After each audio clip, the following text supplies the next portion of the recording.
Olá, se você tem a minha idade, ou um pouco mais novo, ou mais velho, você possivelmente já fez isso aqui, ó.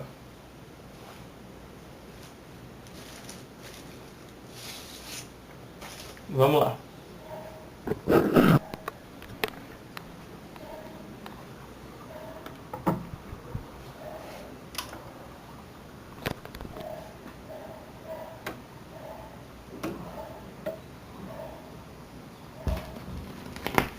Chiadinho.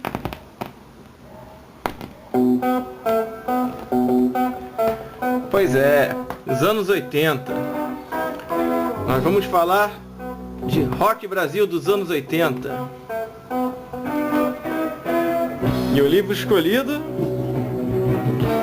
Brock, o rock brasileiro dos anos 80 de Arthur da Pieve.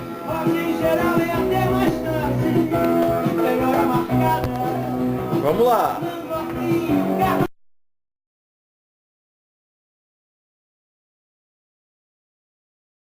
Olá, sejam bem-vindos então a mais um Dicas do Zé, aqui do Degustação Literária. Então, estão prontos para uma viagem no tempo? Vamos voltar ao passado, mais precisamente à década de 80, um período muito importante para a cultura pop e para a música principalmente. E o nosso guia será um livro que o melhor adjetivo para ele é indispensável. Brock, o rock brasileiro dos anos 80, de Arthur da Pieve, publicado pela Editora 34, faz parte da coleção Ouvido Musical. Esse livro aqui, ele é, como eu disse, indispensável, ele é maravilhoso. Se você gosta de música, gosta das histórias das bandas, o processo de formação, como os integrantes se conheceram, casos engraçados, pitorescos, as tragédias também, brigas, o próprio mecanismo do showbiz, como é que funciona, o que a indústria da música faz com os artistas, e obriga os artistas a seguir determinados caminhos, e aqueles artistas que se engajam contra esse processo de massificação da cultura. Então, você vai adorar esse livro aqui. Aqui tem bandas excepcionais, as principais bandas que fizeram o nosso rock dos anos 80, né?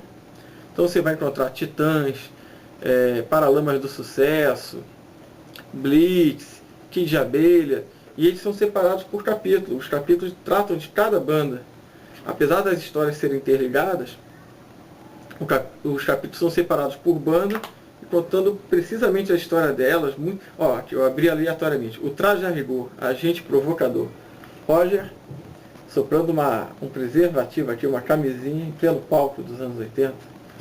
Aí fala como o grupo se formou, a história do nome, o surgimento do nome, o Traje a Rigor.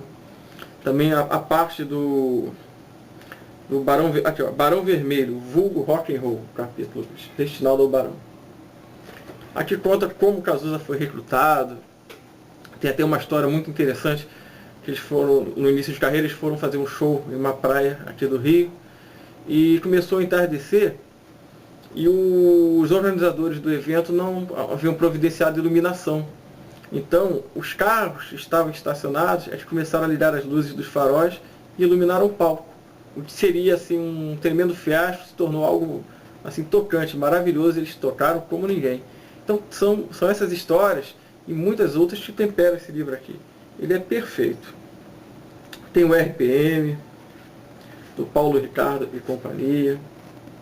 Aqui ele conta como é que o RPM se organizou e meio que saiu atropelando no sentido de estrutura todas as outras bandas, porque o RPM se estruturou de uma forma assim praticamente quase que internacional.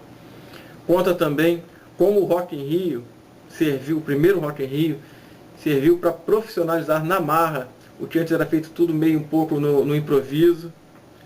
Um livro maravilhoso. O Arthur da Pieve, ele conta essas histórias como se tivesse sentado assim junto com a gente e tivesse vivenciado, talvez ele tenha vivenciado muita coisa, não sei, mas ali conversando com a gente, contando os casos assim, e sabe tal banda, aconteceu isso, o Frejá, ele fazia aquilo, e quando ele conheceu o fulano, e o Paralamas do Sucesso fez isso, fez aquilo, e você se sente, sabe, assim, conversando com amigos e ouvindo histórias maravilhosas.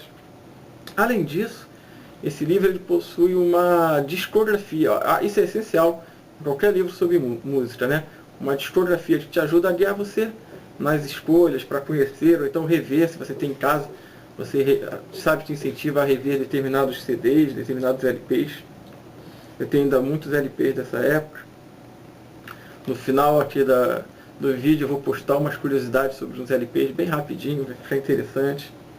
E aqui também fala de uma turma que não foi tão exposta pelo showbiz, justamente pela até sua postura mais aguerrida, mais contestadora, como Camisa de Vênus, Punk. Aqui o Ojeriza, outro grupo que fez sucesso também, mas ficava assim, não vou dizer underground, mas seria algo como um lado B. Então, sim, e tem um pós-fácil, essa edição aqui ela possui um pós-fácil sobre a morte do Renato Russo. Porque na primeira edição desse livro ainda não havia ocorrido o falecimento do grande Renato Russo, da Legião Urbana. E essa edição aqui ela conta com um pós-fácil que ele chama O Outro Fim da Década. Que o Arthur da Pieve diz que muitas vezes uma década não se encerra necessariamente pelo calendário, mas se encerra por eventos. E a morte do Renato Russo foi um outro fim da década de 80. Então, assim, é tocante, sensibiliza muito assim, os fãs, aquele que gosta da Legião. Um dos artigos publicados pelo da PF, né? Z ou Força Sempre, que é como o Renato Russo assinava. Então, um livro que não só eu recomendo, mas assim, busque-o, procure. Eu não sei se ele ainda está disponível, se é muito fácil de encontrá-lo, mas vale a pena você iniciar uma jornada para encontrar esse livro aqui. Se você gosta de música, se você gosta de conhecer estilos musicais, por exemplo, nós já estamos em 2015, então os anos 80 para mim foram ontem. Eu era adolescente nos anos 80, mas parece que foi ontem que eu vivi isso aí. Mas para quem está chegando agora, querer conhecer um pouco, porque a Capital Inicial está aí, a banda está fazendo extremo sucesso, novos fãs estão surgindo a cada momento, então esse livro ele é muito atual. Então procure, busque, que você não vai se arrepender, você vai viajar, seja de forma saudosista e até completando o seu conhecimento sobre a época, ou seja até mesmo iniciando um conhecimento novo sobre uma época que, se você não viveu, você vai se sentir dentro dela. E foi maravilhosa. Os anos 80 foram incríveis. Então, fica aqui minha dica. Agora vamos a uns LPs e algumas curiosidadezinhas que eu disse que ia mostrar para vocês. Saiam daí não. Muito bem, agora umas curiosidades. Esse aqui é um LP do Lulu Santos, Toda Forma de Amor. Capa toda preta, contracapa também. Por quê? Isso aqui foi um disco censurado, a capa foi censurada. A original era essa aqui, ó, que mostrava dois bonecos muito famosos da época. Ela começa com B, o nome dele começa com K. Aqui na cama. Muito legal. Atrás ainda tem algumas ceninhas, ó.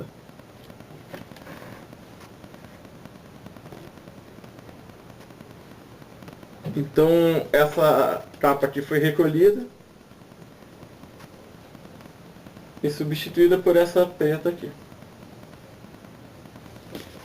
Falando em censura, o primeiro LP da Blitz, ele vem com uma informação indicando que as duas últimas músicas foram censuradas, então deliberadamente, em forma de protesto, elas foram riscadas no LP. Ele vem de fábrica assim, ó.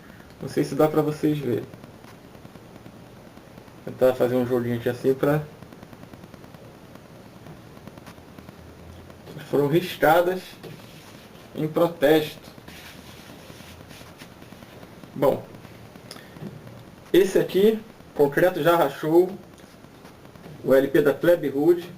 Simplesmente ele é considerado um dos melhores, se não o melhor, juntamente com o Cabeça Dinossauro dos Titãs, dos LPs de rock Brasil dos anos 80. Na verdade, de todos os tempos.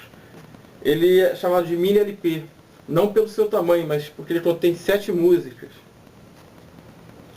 E é um LP perfeito. A ideia, me parece, que a Plebe Hood sempre foi um grupo bastante combativo, bastante ético, era cobrar um preço menor por conter 7 músicas, mas eu acho que isso não rolou não. Isso foi independente da vontade dos artistas. Mas enfim, LP perfeito. E o disco que eu usei para abertura, o primeiro disco do Barão Vermelho, Cazuza, Frejá e seus amigos. O saudoso Cazuza, Frejá, esse disco aqui de puro rock and roll. Bom, espero que tenham gostado. Se gostaram, deem um joinha, se inscrevam no canal, divulguem e até o próximo vídeo, pessoal. Até mais.